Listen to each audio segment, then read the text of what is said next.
What's up YouTube, Dal here from Zephyr War Games, and today is Valentine's Day. So starting off, I just wanted to say thank you so much for all the love and support that you guys provide the channel. We wholeheartedly give it straight back to you guys as well.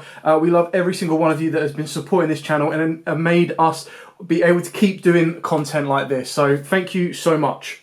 With that out of the way, I thought today, as it is Valentine's Day, I would bring you an updated Dark Magician Girl profile. I couldn't believe that when I looked at it the last time I updated this, it was like 2 years ago. So the deck definitely needed an update, and I thought it fitted into the Valentine's Day kind of theme perfectly. So with all of that out of the way, please smash that like button, hit that notification bell, and subscribe so you do not miss out on any more upcoming content. We do deeply appreciate every single one of you that does that and follows along on our journey.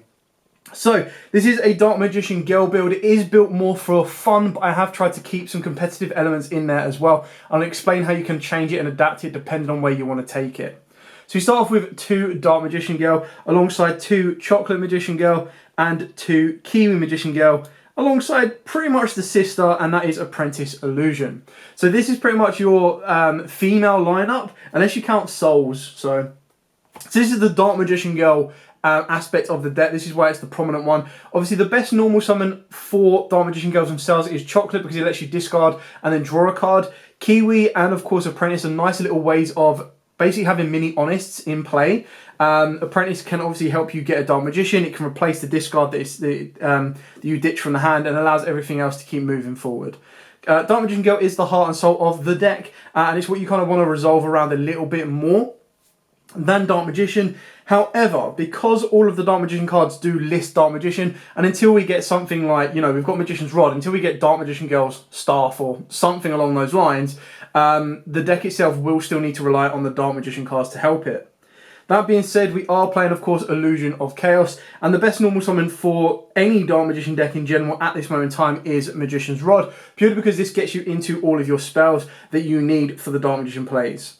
Obviously, triple Magician Souls and 2 Dark Magician. So again, you can kind of see there's a little bit more. I mean, I would probably count Magician Souls as a Dark Magician and a Dark Magician Girl card. I would also count Illusion of Chaos as a Dark Magician Girl card. So I'm not going to include those. So we'd probably say there's like 5 Dark Magician cards and at the very least 6 Dark Magician Girl cards, which is why I personally say it's more Dark Magician Girl focused than Dark Magician. Anyway, all of these cards are utilised and needed within this deck to keep everything churning. The reason you've got 2 Dark Magician is it does give you your power plays. This gives you into Dragoon. It also allows you to kind of utilise a stronger monster on the board. That being said, when you do have the abilities to kind of Foolish Burial a Dark Magician from the hand to get Apprentice and then search out the other copy, you're still good to rock and roll. We are also playing the 1 Tomias United Dragon, as again, it is a bridge between both archetypes, but keep in mind that Tomias can be special summoned down, and of course you can go through the Rod route in order to kind of get Dragoon that way, but it can also be used to go into Dark Magician Girl, the Dragon Knight as well. So until, again, she gets her own Dragoon, and I'm not too sure exactly what you'd fuse her with in order to make that as consistent and as powerful as possible, but it works out very, very well. And the idea is, yes, it's going to be a little bit bricky. It's not like a top meta deck. This is just for us to kind of show you a Valentine's Day themed deck, and also trying to reignite the love that we have for Dark Magician Girl as well. So, of course, I haven't done a profile for her for a long, long time, as I discussed at the start, so I thought it was about time I updated her, and Valentine's Day was the perfect one to do it on. So that's it for the main monsters. As the additional supporting cast, which does, in theory, kind of support Dark Magician Girl as well, is we are playing a Dogmatica package of the 1 Ecclesia, the 1 Fleur, and then triple Nadir Servant, along with, technically, the 1 Shaddoll Schism. Now, if you're new to this video and you haven't seen me explain how Shaddoll Schism works, listen up. The way it works is you activate Nadir Servant, you send from your extra deck to the graveyard the El Shadow app clone. This will then allow you to search out the Schism, while also resolving Nadir Servant to search out Ecclesia. You then have to discard a card, doesn't really matter which one it is. You could discard this again if you want to, but that would mean putting Construct into your extra deck and Maximus into the main deck. Sending the app clone to the graveyard means that you're going to have a Shaddoll monster in the graveyard ready to go. And of course, Dark Magician Girl alongside Dark Magician are all dark. So you get Souls there, you get a Rod there, anything like that. You put another dark in the graveyard. During your opponent's main phase, you flip the Shaddoll Schism. This will then allow you to banish the app clone and then banish any dark monster to summon out, of course, your El Shaddol Winder. So that gives you a very powerful board lock and can control the board quite nicely. Obviously, you do need to be quite cautious of the Kashtira matchup because they could technically still just special summon a Fenrir, attack with Fenrir, and then banish it because obviously this one can't be destroyed by card effect. Doesn't say anything about not being banished. So you do need to kind of adapt this depending on the matchup. If you don't like this at all, it's a very easy 2-card extra deck swap out and a main deck of 6 cards you can swap out as well. These can be Bysteals, they can be hand traps, they can be more Yugi themed Dark Magician Girl cards if you want to go down that route as well. So it's a very powerful and important flex spot depending on how you want to play the deck. So that's a little preview of the extra deck and of course the Nadir Servant package, which just gives you a bit of a power play. The reason I'm not playing Punishment is with a deck like this, I still want to be able to go into my extra deck as consistent and as possible. And I am playing cards in order to kind of take my opponent's monsters while also giving me the ability to go into some rank 6s, XYZs as well. And I'll explain that as we get to them. We are playing 2 Eye of Timaeus. For this particular build, because you can't really play Red Ice Fusion and still declare it as a Dark Magician Girl deck, Eye of Timaeus is really, really good because it works with both Dark Magician and Dark Magician Girl to get them into their fusions as well. Yes, it is not searchable. It is one of the ones where you either draw it or you can't use it, but it's just something that I thought I would include. It can be taken out completely if you want to as well. Triple Soul Servant. Now, obviously, I don't play Triple Soul Servant in my Dark Magician build because when I'm trying to make that as competitive as possible, I am playing Pot of Prosperity, and then off the back of that as well, you can't really get the draw. Whereas with this, because we do have a nice balance between Dark Magician and Dark Magician Girl, you can get double draws off the back of this as well, which is really, really nice and allows you to go a little bit further. You could also play Mana in the main deck as well if you wanted to, but ultimately, I think going with something like this works better. You can also put in a 6-card branded engine instead of the Nadir package if you wanted to. You put 3 branded fusion, 2 Albaz, and then the last card is entirely up to you what you want to put in. That would obviously give you ways of getting Dark Magician to the graveyard, Dark Magician Girl to the graveyard as well. You could arguably even put in Fusion Deployment, and then you would take out your Link plays and you'd focus solely, take out your Link and your XYZ plays and focus solely on Fusion plays. So you do have a couple of different ways you can adapt it depending on which angle you want to take. 2 Preparation of Rites, you've got 4 copies of the Illusion of Chaos. If you want to make that more consistent, of course, you can go 3 and a 2 or a 3 and a 3. I feel 3 preparations is better. I did look at playing the Mekanko engine as well, instead of the Nadir package. But the issue is there was no consistent way to get the equipped spells to the graveyard. So you needed to either draw the equipped spells and then discard them, which meant you needed to flood your deck with equipped spells, which isn't ideal. But what makes the Mekanko so good is technically it can become a free summon. Like, you reveal it, you search out the quick play that lets you special summon her, and then you'd special summon her as a free level 6 extender, and then you can go into your rank 6s. So that is an option if you have the Mekankos and want to spice it up a little bit, but I didn't have the full synergy where I was comfortable putting it into the deck. We've then got the 1 Secrets, the 1 Dark Magic Circle, the 1 Dark Burning Magic, which of course is helped with bond between teacher and student. So obviously this one is if you control Dark Magician, annoyingly. It should have said if you control Dark Magician or Dark Magician Girl, but we kind of get that with Sage Stone. So if you control Dark Magician, you get to special summon Dark Magician Girl from your hand deck or graveyard, and then you get to set Dark Magic Attack, Burning Attack, or Dark Burning Magic. And this one is a quick play that if you control monsters whose original names are Dark Magician and Dark Magician Girl, you destroy all cards your opponent controls. So nice little board wipe there. Sage Stone, of course, is really, really good. This one is if you control Dark Magician Girl, you get to special Dark Magician from your hand or deck. So really kind of cool card, really old card. But again, this is really just because we're playing this particular theme of a deck. This is the most competitive Dark Magician Girl build you're ever going to see. It's just one of the ones where it's like, you know what? Me and my friends are going to play like a theme deck. We can either use Dark Magician Girl, Blue Eyes, Red Eyes, Harpies, you name it. This is an option for you to kind of look at and see, okay, well, I really like Dark Magician Girl. Dark Magician is just so direct and it's always Red Eyes Fusion plays. I want to change it up a little bit and go this way. And the last spell card, of course, is Salvation. So this is a little bit more consistent. Like, its first effect to set Eternal Soul is pretty much bread and butter on the place. But obviously off the back of that as well, if you normal or special a Dark Magician or Dark Magician Girl, except during a damage step, you get to target one of the monsters that is different, so Dark Magician or Dark Magician Girl, and special summon it from the graveyard with a different name from the monster you just special summoned. So that's really nice because you will or should consistently have Dark Magician Girl in the graveyard. And then what you've got to keep in mind is if you're playing against Bysteals, like if you're taking this to your locals, right, and your locals is going to be cash players and branded Bysteel players, you're probably not going to want to take this.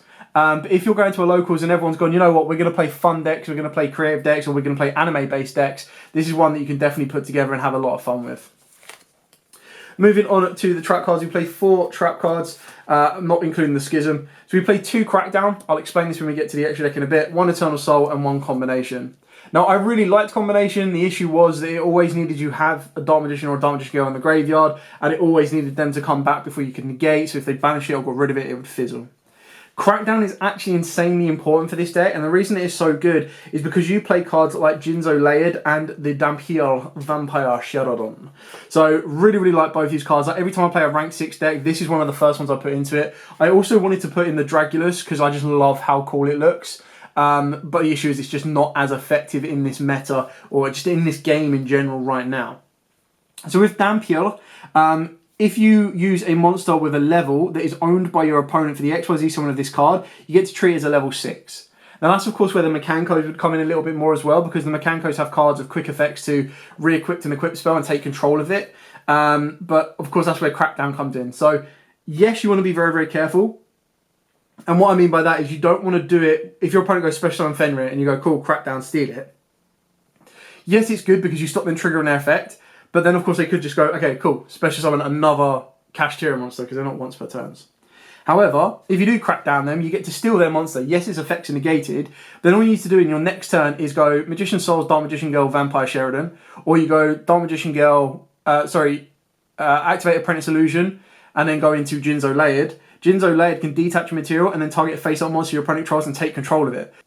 The Jinzo Layered is one of the ones where if you go Apprentice plus Dark Magician Girl, make Jinzo Layered, effect steal one of your opponent's monsters, and then you're able to get another level 6 on the board, you can go straight into a Vampire Sheridan. So Jinzo Layered is one of them ones that lets you steal your opponent's monsters rather than just crack down, and it gives you more ways of being able to kind of successfully resolve that rank 6 kind of steal and upgrade. So that's it for the trap cards. Moving on to the extra deck. Obviously, I've already kind of shown you a couple of cards, so we'll go over the links first, and then we'll go into fusions and XYZs. So for the links, we are just playing the pretty standard Access Code, Selene, Dark, and Umduct kind of link package. Now the Umduct is basically, off of Selene, you bring back Dark Magician, you turn Dark Magician into Umduct, and then you link Umduct and Selene into Access Code. That would then guarantee straight away that you've got a Wind and a Light in the graveyard, and chances are you've probably gone up through the Dark Charmer, so you'll have a Wind, Dark, and Light. Access Code will be on 53, and that's 3 non-target destructions. For the fusion monsters, I've already talked about the Shadow monsters, so obviously Apcalone and Winder, we know how powerful and important that is. And then of course we are playing the Dark Magicians, the 1 Red Eyes Dark Dragoon, and the 1 Dark Magician Girl, the Dragon Knight. Now obviously all of these can be made with Eye of Timaeus, they can also be made with the Timaeus Dragon as well, mainly these two because this one requires a Spellcaster. And then, of course, you've got the Dark Magician Girl, the Dragon Knight as your counterparts. So you've got all of the options here as you want. The only one that is, I believe, Timaeus Dragon technically treats itself as a dragon, so it can't make that. But Eye of Timaeus still can, because it just targets a Dark Magician and then or a Dark Magician monster and makes a fusion of it. So Dark Magician Girl or Dark Magician with Eye of Timaeus can become this. Dark Magician becomes this. Dark Magician Girl becomes this. And then with the Timaeus Dragon with a Dark Magician Girl it becomes this. And with a Dark Magician becomes this. So you've got everything you need. Moving on to the XYZs, obviously we've talked about Dampir and we've also talked about Jinzo Layered. But the other cards that we haven't talked about yet are Norito, the Moral Leader. Insanely powerful card. And what Norito is actually really good for is Norito can rank up into the Ebon Illusion Magician, which is really cool. Because Ebon Illusion can then be ranked up into Zeus. So you've got a very nice powerful board wipe, and then that will ultimately give you the 4 material Zeus that you could possibly want. Ebon Illusion can obviously special summon a Dark Magician from the deck. You can attack and banish a card with it as well, so you've got a couple of options there. And then the last card we play is the one Utopia Beyond, just because when it's XYZ summoned, or if it is XYZ summoned to be specifically correct, the attack of all monsters your opponent controls becomes 0. So it gives you a very nice way of being able to push through for max damage, especially when you're playing stuff like Apprentice Illusion and Kiwi, which allow you to boost your monsters. So obviously Kiwi can be boosting any Dark Magician Girl card, so obviously Chocolate Magician Girl or Magician Girl cards to be specific, and Apprentice can boost a Dark Spellcaster. It does target, so you can't boost Dragoon unless Dragoon is negated, which is a little bit funny when that happens. But it kind of gives you a couple of options as well.